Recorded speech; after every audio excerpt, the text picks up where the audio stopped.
So, where are we now?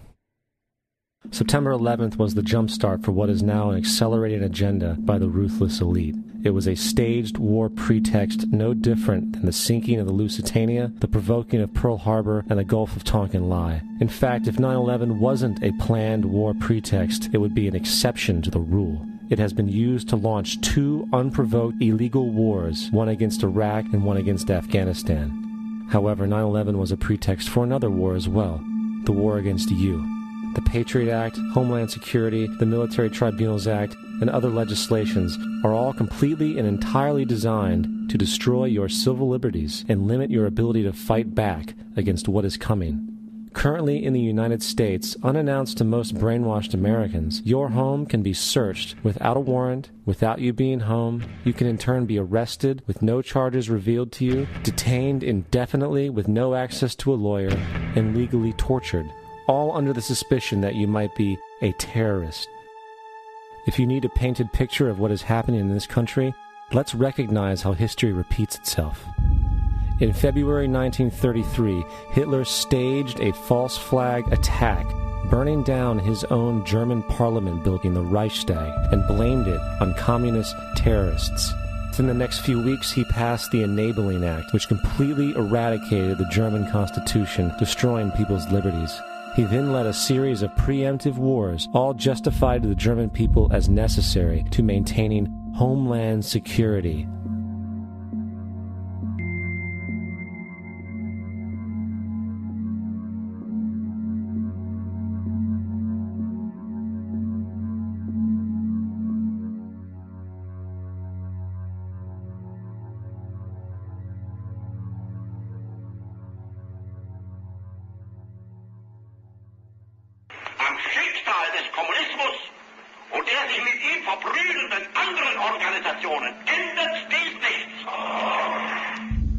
Our enemy is a radical network of terrorists and every government that supports them.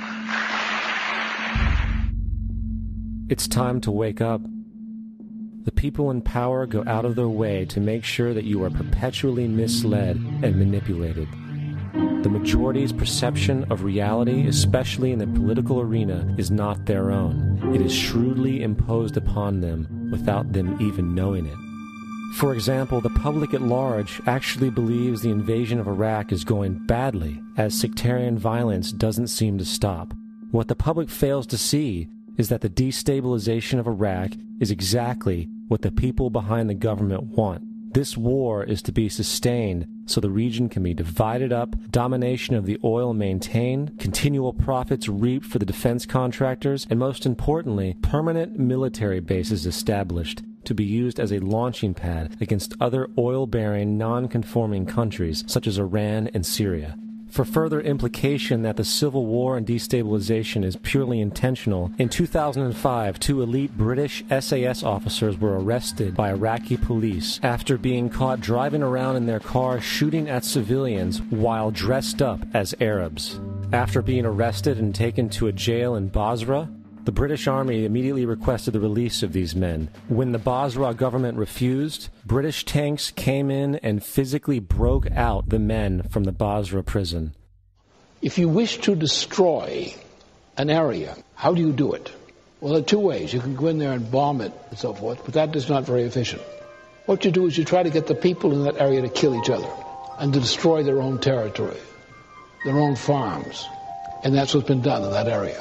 The way in which you destroy an opponent is get him to destroy himself by dividing his ranks against one another. Then you feed both sides. You have agents feeding both sides, inflaming both sides. And they kill each other off. And it's time that some of us woke up to this reality to understand that people who try to maintain empires and create empires do it by manipulating the people they're trying to conquer.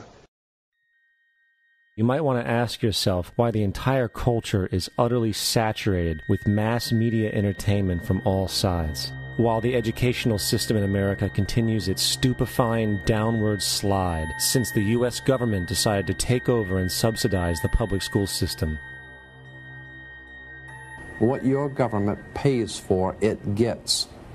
When we understand that, Then we look at government-financed institutions of education and see the kind of students and the kind of education that's being turned out by these government-financed schools.